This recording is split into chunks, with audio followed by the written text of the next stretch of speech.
Hello, I'm Hannah Rosenberg, and I'm a mixed media artist based in Northern California. I work in a wide range of formats, which range from mixed media collage, metal sculpture, wood, paper, and in addition, I'm also an apparel designer. What ties all of these different formats together is my use of materials.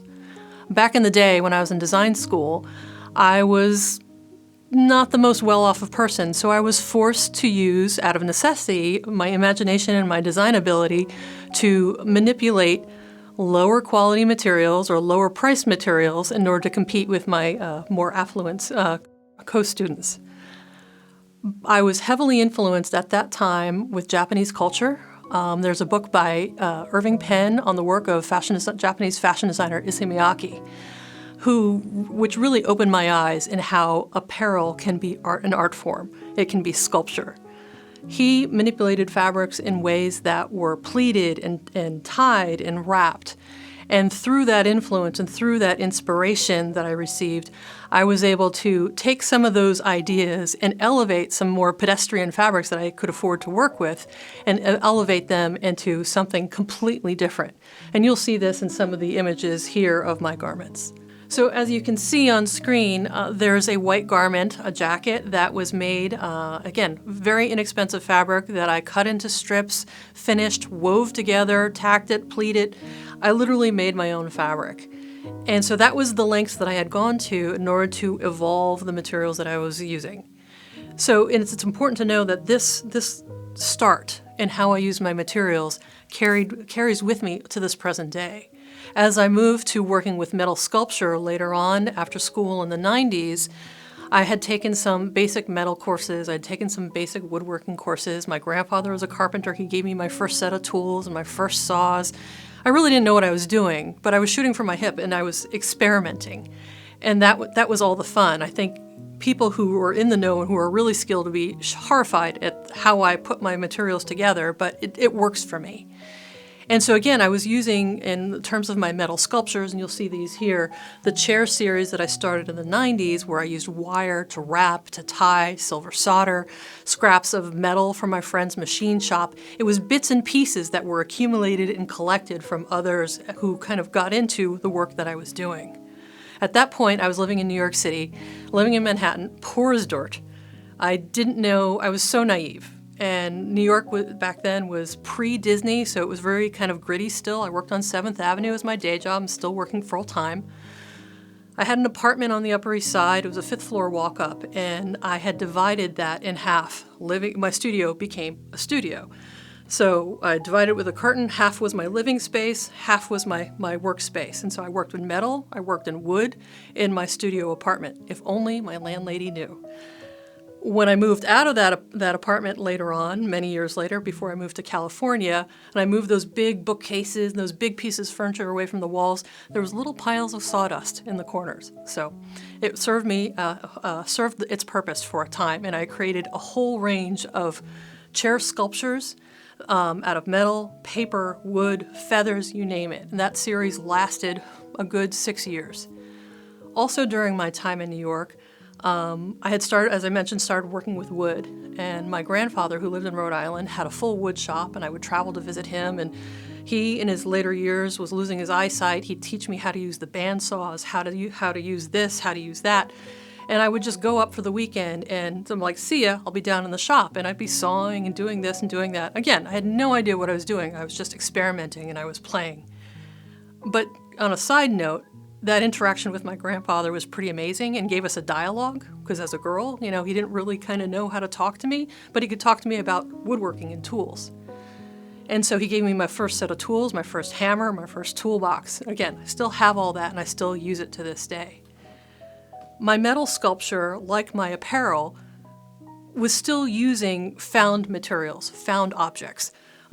In my own unique way. And I really appreciated, and I really got a kick out of trying to elevate these different types of this old pocket watch.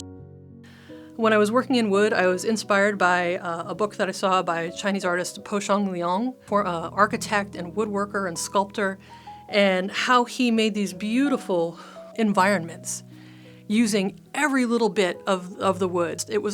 Everything was game. I was heavily inspired by him for a while, and it's important to note, back in the day, I didn't quite have my own voice yet. I'm playing, I'm experimenting, and maybe these influences were maybe borrowed a little too much.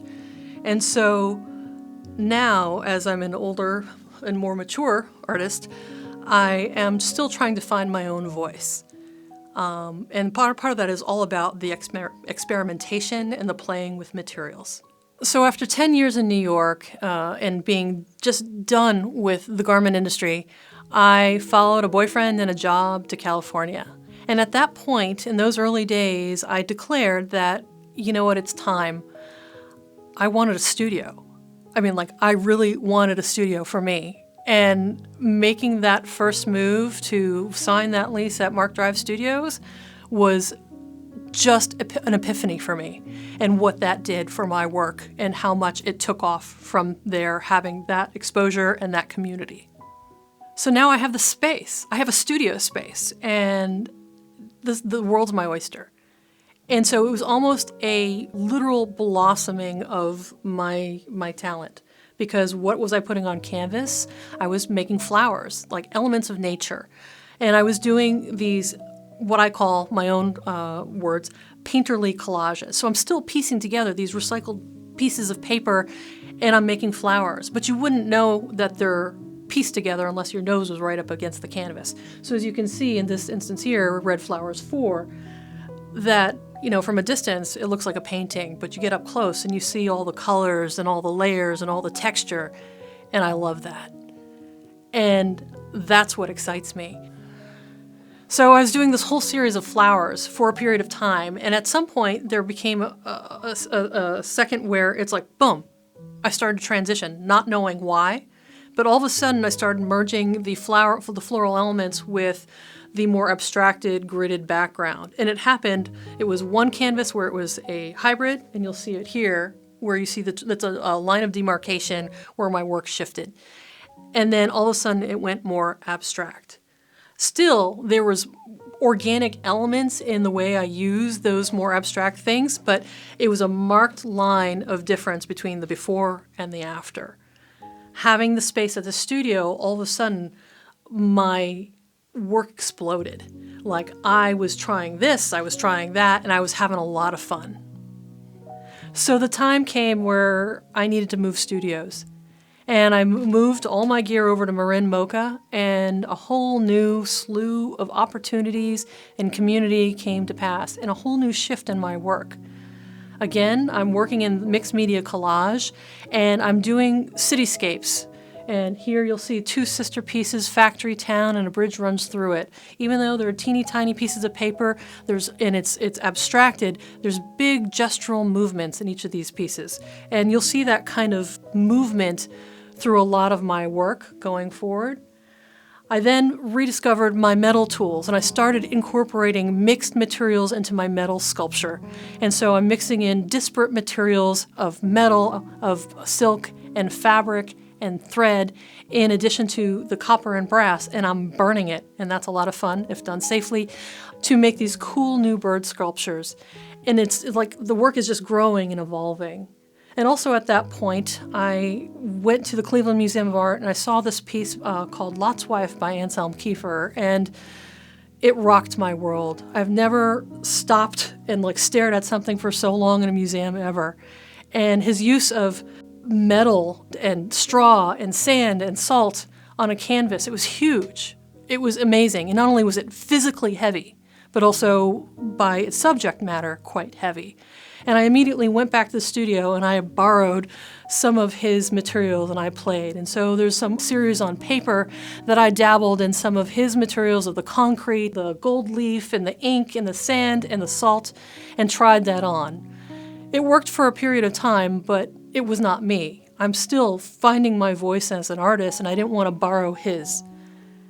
And so as I evolved at Mocha and my work shifted and the community influenced me, my work is maturing. Again, the same common themes from day one back in college of using these materials in my own unique way is still continuing on, but I'm building on it, I'm growing it, I'm evolving it.